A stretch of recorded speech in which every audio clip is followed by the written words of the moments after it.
Welcome to HDTV. You're now rocking with your boy.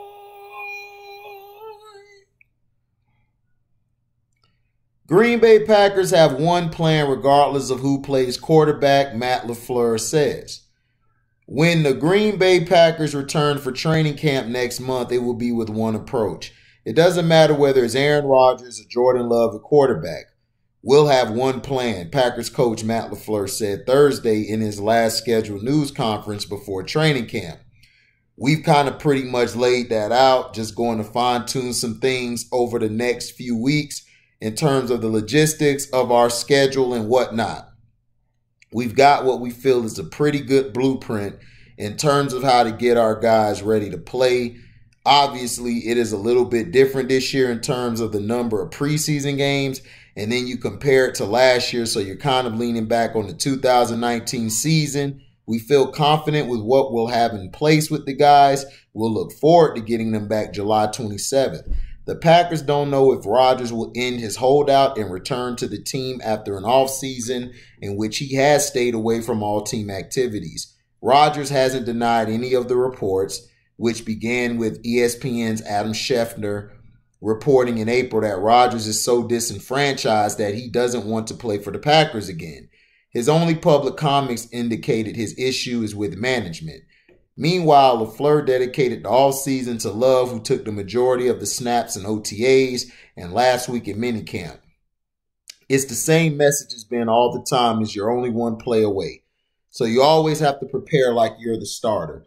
LaFleur said when asked what his message was to Love at the end of the offseason program, and just to be very intentional about the work that you put in to go out there with the purpose. To be mindful and in the moment, every rep for him is so critical, whether it's on air, on his own, or with us in 11-on-11 situations. And he's getting that constant coaching, and I think he's done a great job of embracing just the whole situation, embracing learning from every rep. One thing we talked about after Tuesday's practice is, hey, man, you're going to have some great days and you're going to have some days that aren't as great. And you've got to be able to ride that wave. You're never too high. You're never too low. And just making sure that you learn from each and every rep. And I think he's done a really good job of that. Okay. This is my question to Stephen Smith and Shannon Sharpe. You guys criticize Kevindurant all the time, and you guys criticize Lamar Jackson.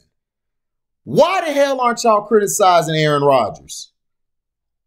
Or should I say karenrodgers? Because if this was a black quarterback, or if this was a black NBA player, other than LeBrownies, you guys would be at their head and their neck and their chest and at their waistline, everything. You would try to tear this guy down to pieces. Why aren't you talking about his selfishness? Oh, my problems with management. No, management is giving you the teams, Karen. You've had good defenses. Are they historically great? No, but they're good enough. You've had weapons. You've played with more weapons than guys like Jay Cutler and Lamar Jackson and Cam Newton. And guess what? Cam Newton has had a better career than you with the lack of weapons he's had. So what are we talking about here? Like, I get all these excuses for karenrodgers because he puts up all these stats. Kevindurant put up stats, but you guys are still blasting him because he lost the game against the Bucks. But you guys don't criticize the white boy Karenrodgers. He don't have nothing to prove. Karenrodgers is great. But Kevindurant gets destroyed when Kevindurant is historically great.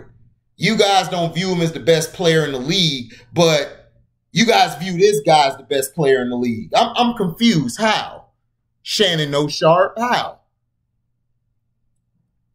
I don't get it. Everywhere Kevindurant is gone, he's made his team better. He made Steph Curry and Klay Thompson better. Go look at the statistical numbers, the analytics. They got better. Let's go to his team in Brooklyn. He made Harden and Kyrie and them better when he stepped on the floor. Look at the analytics. He was putting his guys in perfect position. He got Brown last night playing like he was a damn all-star. So what are we talking about? He had Jeff Green the other night dropping 27. But we're not going to talk about that. You know, he don't do nothing. He's on stacked teams. But Karenrodgers has had probably the best team of offensive weapons for the past decade, more than Russell Wilson, more than Cam Newton, more than Eli Manning. And I'm not even an Eli fan. But I agree, like, Eli did not have more talent than Karenrodgers. So what are we talking about? But see, him not going to OTAs, you guys are saying, well, Karenrodgers is having problems with management. Why? Why you guys aren't calling out the bullshit with him? See, this is why I don't respect Shannon Sharpe. This is why I don't respect Stephen Smith. I don't respect them because these are the two guys who will criticize a Kevindurant who gave his heart and soul last night, played probably one of the greatest performances we've ever seen of his career, and you diss him, but you'll let Karenrodgers off the hook after his piss poor game in the NFC Championship for the past 6-7 years, and you'll give him a pass on his bad performance on the Super Bowl run, his only Super Bowl run, which resulted in Jay Cutler being hurt in the second half, and you played against, and your defense was going against Caleb Haney, and Caleb Haney was about to outplay you in that game.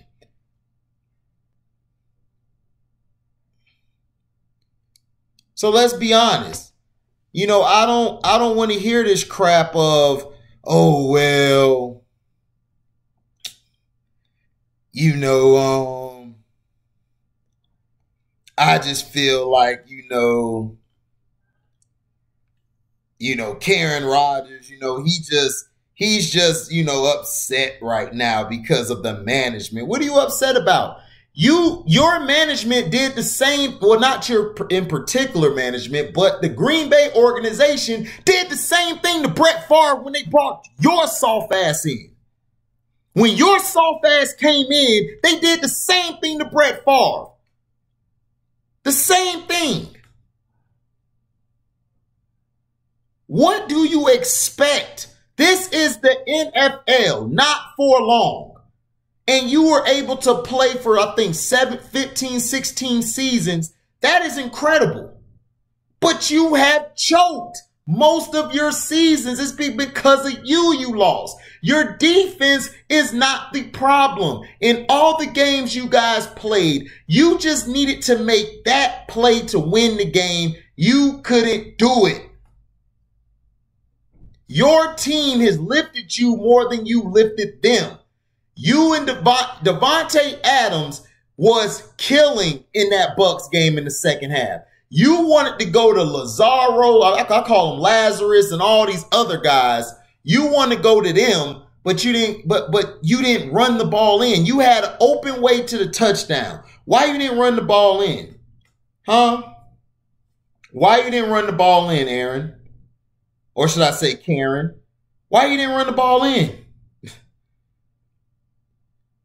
But yet, your fans will come out and say, "Oh well, he had to carry the team." This nigga ain't carry nothing. Karenrodgers don't carry nobody. All he is like Peyton Manning. They're regular season quarterbacks. They're probably the two greatest regular season quarterbacks we've ever seen. That's all they are. They're regular season QBs along with Drew Brees. All three of them are regular season guys. But Peyton Manning and Drew Brees are better than Karenrodgers. They're better. But they're all regular season QBs. But I just want to answer this. I just want this question answered. Why don't y'all criticize Karenrodgers like y'all do Kevindurant? Like y'all have done Giannis Antetokounmpo? Why don't you guys give the same energy to him? If this was Kevin Durant doing this, you guys would have crucified Kevin Durant. If this was Kyrie doing it, you guys would have destroyed Kyrie. You guys do not keep the same energy when it comes to KarenRodgers. So thank you for listening. Like, comment, subscribe, share this, hit the notification bell to select all to receive upcoming notifications. And if you like what you hear, you can donate to the page by Cash Apping me at the word welcome, the number 2, and an HDIITV. Thank you for listening, and we are out. Daisy.